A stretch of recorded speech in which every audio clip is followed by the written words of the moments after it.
my name is Belgica and I'm an actress in the San Francisco Bay Area, and today I thought it would be really fun to go through my passion planner and look at every single audition, every single job, every single gig that I got this year. I organized it and kept track of it on my passion planner because I love this thing. This is the second year I've used a passion planner and I really like it, and my passion planner for 2019 is over there on my desk. So the first year I used this big one and I thought, oh, it's a little bit hard to carry. I don't really carry a backpack everywhere, and so I was like, I'm gonna get a little one for my purse. And then for 2018 I got this compact one, and well, I was able to carry it everywhere, but it got a little hectic in some places. I just didn't have enough room to write as much as I wanted to, or I noticed that when I went in to write something, like say I had an audition, it would take like 3 or 4 lines to write the time, the place, the address, whatever, write everything down.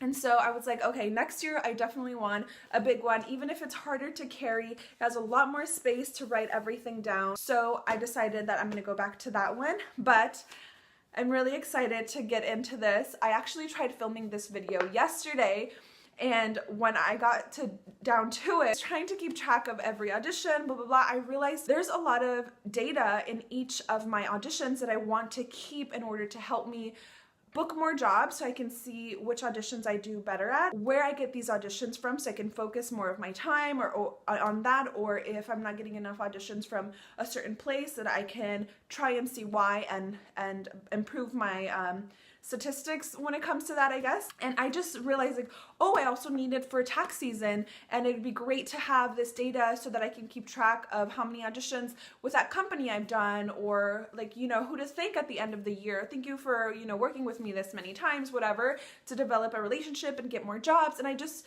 mileage for taxes. So I just got I was like, oh my gosh, there's a lot of information here that's really useful and really important, because for us as actors, we don't really have a formula that's like, this is how you become a successful actor. If you want to be in the tier of Oscars, this is how you do it. If you want to just be able to make a living in the Bay Area, this is how you do it, because unfortunately living in the Bay Area is a little expensive, so you need to make a decent amount of money if you want to be like a full-time actor. Right now is not such a great time for actors. I don't know about you guys. Comment below if you think during the holiday season between Thanksgiving and New Year's it's dead. Right? Is it just me? I feel like it's pretty dead. So I don't know what it is, but let me know if you guys think it's also really slow during this time of year, because I noticed that last year. I was like, oh, it's really slow. And then January and February were crazy for me last year. I booked a bunch of stuff, went to a bunch of auditions. Like one day I think I had a gig and 2 auditions, and I did all of them in one day, and that was like really crazy. So why don't we go through my passion planner together really quick, and then I'll tell you guys what I did with this data. If you guys don't know the passion planner is a planner that will help you reach goals. It has a lot of different templates in here to help you think about what you did each month, how you've spent your time, what goals you have, your game changer, which would be your goals basically for that month, what you're gonna do to achieve it, and it tells you to set dates to it, put it in your calendar. So at the beginning, what I like to do is fill up these empty pages at the beginning, because it's just like my passion planner, my name, and email, and the reward if you find it, and I put food. Yeah, I just put, you know, a few things in the front. I put 10 short films, 100 YouTube videos. Have I done 100 YouTube videos? I should also check how many videos I've done this year, because I feel like I've done a lot. And just in February, I've done like 17. I mean, it's not February. Just in December, I've done like 17. I put like some goals here. The first time I had a passion planner, I like plastered it with goals. And this time, I don't know, I guess I had less goals, but like more focus. Before I would put like little things. And this time I was just like, okay, career oriented. I need to, you know, get my career in order, because I need to, because I want to. And then it gives you a little template of how to organize your goals and stuff. So it's lifetime, 3 years, 1 year, 3 months, and then your game changer for this year, and then you would put different dates. So it really maps out your goals, and it asks you, how can you do it? What are the steps? When do you need to finish each step by? And so it's really cool. I have another video about the passion planner specifically after I was done using it for 1 year. I'll put it up here in this iCard, but a lot of people seem to like it. I talk about the passion planner a lot more, and I talk about different things you can add to it, but you guys should check that video out if you're interested in the passion planner. So at the beginning of the year, I would draw a little, either the logo or something relating to the company, and then I would write all of that information down. It would just take a long time, so I kind of stopped. It looks like I got through February, and then I did one in March, and then I just didn't do it. So that didn't really work, but even though I would do this, I would also just put it on my planner, because when I get an audition, I'll put it on my planner to know that's something I have to go do, right? Or something I have to film at home. How I got all my data, because I stopped doing those little drawings, was by just going through my planner, and also I would draw the little thing over here in my planner. So for example, I went back, like I told you guys, and with a red pen, I numbered all of my auditions and gigs, and I circled some of them, but basically red was my color. For example, my first audition or gig that I got in 2018 was for Butter Bar, which my friend is a director and I think producer for that company, and so he cast me. And so here I put Butter Bar commercial, and then I put SoFi because that was a company that I did it for. If you guys want to see a little piece of that commercial, I have it in my reel on my channel. Then I put how much money I made, and something that I did for a little while, which I think is a good idea because I always carry my fashion planner, is I would put the address, the actual address of the audition or the gig on my planner, because I have a really old phone, iPhone 5S. Yeah. So I would put the address on the planner in case something would happen to my phone. Then I could still get to the audition or the gig. I could ask somebody, hey, this is where I'm trying to go. Can you please give me directions? And then I could like write the directions down on my passion planner or something, but still get there. So I'm trying to be professional, trying to still get there even if my phone for some reason shuts off. That is how I know how far I traveled, so that I'm able to get that data for my taxes, you know, because it's tax deductible. If we go through, I did an Alexa commercial. I was an extra in an Alexa commercial on January 23rd. So I'm going to kind of go through them, and if I find anything fun and exciting that I'll tell you guys about it. Okay, see, the week of January 28th through February 3rd, I booked a commercial and I got a Taft-Hartley for it, so a SAG-AFTRA voucher, and then I booked another Butter Bar commercial with my friend with SoFi, and then I booked the Ted Bundy biopic, which aired on TV and it was a speaking role, and then I had a self-tape audition for a voiceover with my agency. I don't think I booked that one. And then I booked a short film, which I didn't end up doing because I just couldn't, and then I did a self-tape audition. So that week I did all of those things, which I feel like it was a pretty busy week, and I booked a lot of things, right? So it wasn't just like a bunch of auditions, it was also booking them. So that week was a really good week. What I love about the Passion Planner also is that it has a little section of good things that happened. I really like putting all of the things that I booked, whether if I just booked an audition or I booked the job, I would put them there, and then I could come back and reflect on it. Because at the end of the month, they ask you to reflect on your month, and you do like a little free write about it, but it also tells you go back and highlight different things that you accomplished. And for me, I would highlight auditions and jobs. You guys, I took like all day yesterday and today. I'm not the best at Google Sheets. I don't know if I would say I was even anything at Google Sheets. Like, I knew how to put data in, but I didn't know all the cool things you could do with it. And I have been wanting to track my auditions online. I'm still gonna do this because I like writing things out and thinking about them, and I just like writing things. So I'm definitely still gonna be using my Passion Planner in 2019. But I've always wanted to be able to track my auditions online so I can keep better track of them. After hours and hours of inputting my data and editing, now I have an audition tracker. If you guys want this, I'm gonna be making another video about it, so stay tuned for that. And if you comment on that video, you can let me know if you want me to email this to you, because I think it's really, really handy, especially if you do your taxes. And I'm hoping you make enough money through acting that you do your taxes. What I did here is that I put the date so that I knew what day I did the audition, and then where I got the audition from. So I learned how to do a little drop-down menu and select where I got my auditions, and this is how I have gotten my auditions this year. I got it through Casting Networks, MDT, Backstage.com, my casting file. Pop, I have not booked an audition yet, but I put it in there because I recently learned about them. Kind of like my casting file, where they do a lot of background casting for SAG set. If you're ever going to do background do it for a SAG set because you're going to get fed well, you're going to get treated a lot better than on a random set, and you're going to get overtime. Say the rate is like $108 for the day. Okay, that's like $13.50 or something like that per hour for 8 hours.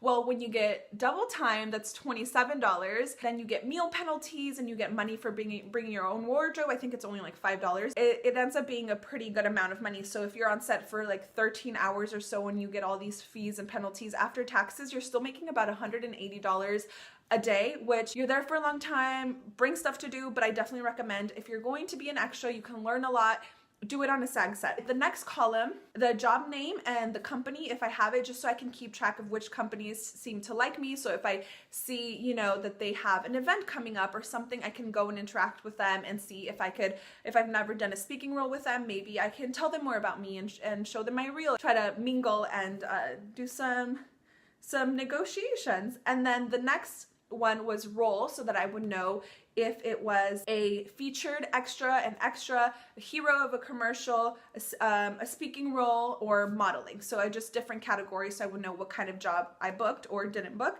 The next one I put pay rate, and then the audition type, which I really like this one because I can keep track of how many voiceover auditions I do, how many self-tape auditions I do in person, and keep track of how many of those I actually book. So for this, I put direct booking because there's a lot of extra work that they just book you off of your picture, or friends will book you because they know that you're great, or they've already seen you before on their set, or you've already auditioned for them, so they know you, so they just book you right off the bat. In-person auditions, self-tape, live video, so Skype, FaceTime, that kind of thing, and voiceover auditions.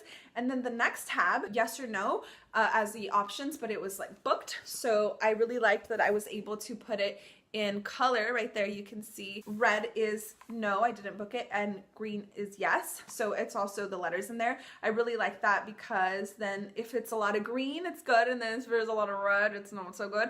But I just liked the colors, and it took me a little bit to figure out. I was like, how can I do that? Literally just had to Google it, and I figured it out in like a 2-minute video. Then the miles traveled tab, which is amazing. I put either that I went on BART and how much I spent on BART, and then the miles so that I could use it for tax purposes. And then this is a really important one, paid on. So I would just write down the date that I got paid on, and now I know that I got paid for that job. The next one is link to video or audio file.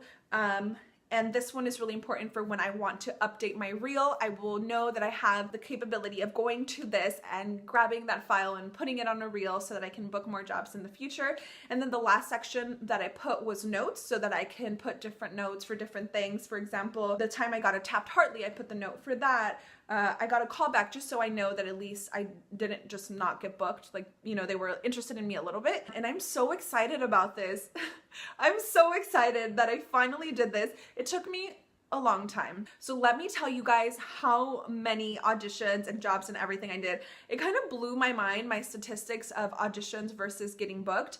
I have a lot of direct bookings because here in the Bay Area, there's a lot of jobs for extras. So even in commercials, they'll call you an extra if you're just going to be seen and you're not really going to be featured or you're not going to speak. This year in 2018, according to my passion planner and my memory, I went to 82 auditions. I booked 48 of those auditions, which is crazy. That's almost half. That is crazy to me. I'm proud of myself. 23 of those were direct bookings, so it means either a friend of mine booked me because they already know me. 6 of those were voiceover auditions, which it feels like I've done more, so I might be forgetting some. And I know for a fact that I did 3 of those jobs, which is amazing. And that, fun fact, was also my highest paying job. MDT, shout out to MDT. They booked me 3 of these 6 voiceover auditions actually. And then 5 live video auditions, so it was like Skype or FaceTime, whatever, and then 11 self-tape auditions. Usually I will put together the voiceover auditions because I do them at home and the self-tape. So at home auditioning was 17, which again, that sounds low, but this is the data according to my memory and my passion planner. I didn't want to get into researching on YouTube, and I was like, this is good enough. These are a lot of auditions. I'm like really excited and impressed at my I guess casting rate. You know, it's almost half of my auditions I book. That's That's pretty good. So that is all I did in 2018. It blows my mind how much time I've spent on castings and auditions. It just doesn't feel like that much. I mean, sometimes I do feel like, oh, I have so many auditions or I got a gig, because there was a good chunk of time in the year that I would get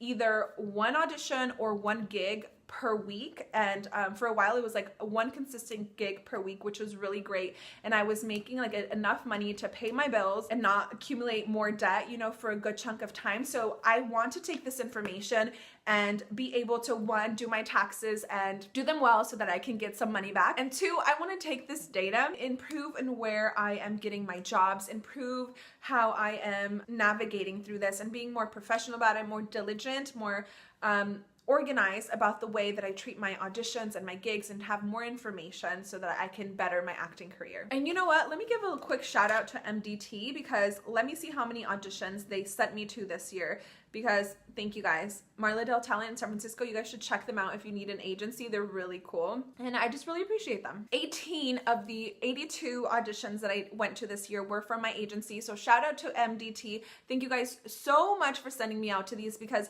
most of the jobs that I find on Backstage or My Casting File or SF Casting, whatever, on those sites, they are lower paying or maybe not speaking, and the auditions that my agency sends me to are usually at a very high rate, or a very cool, like this year they sent me a self-tape audition for a feature film, which I'm like, yes, finally, because there's not that many things that are actually cast in the Bay Area as far as speaking roles in feature films or SAG films, so I'm super grateful for that. And then the other thing about castings, I want to tell you guys, for me, a lot of my friends cast me in things, and also SF Casting Networks is the second place where I got most of my auditions. I want to say I got more than half of them from there, and then Backstage, and then My Casting File, which My Casting File I didn't really find out about until August, or start using until August. I have a video on My Casting File if you guys want to see that. I have a video on about Backstage Casting, SF Casting, about Backstage versus SF Casting. So if you guys want to check that out, wait until the end and I'll put them on the screen for you. But thank you guys so much for watching. I love the Passion Planner. I love my new little tracking device or tracking sheet for my auditions and jobs. I hope you guys had an amazing 2018 and you have an even better 2019. Let me know if you have any acting related questions. I'd love to make something to help you guys, because I make these videos, or I started making these videos because I feel like after I graduated college, they didn't really teach me how to get jobs, or like tell me, hey, you're gonna be hella broke. I mean, I guess they kind of warned me about that part, but I'm making these videos to help you guys learn stuff that you didn't necessarily learn at school, or maybe you learned some of it, but you need a little bit more. I'm here to help you guys. To as much information as I have, I want to help you, and because, like, why not help each other? Like, if I don't get the job, I want you to get it. I want you to get paid. If I don't get paid, I want you to get paid. All right, like this video if you liked it. Comment down below if you want anything else, and subscribe to my channel. I'd really appreciate it. I just hit 500 subscribers, which it was my goal to get to 500 by January 1st, and I did it. We did it. Thank you. Bye.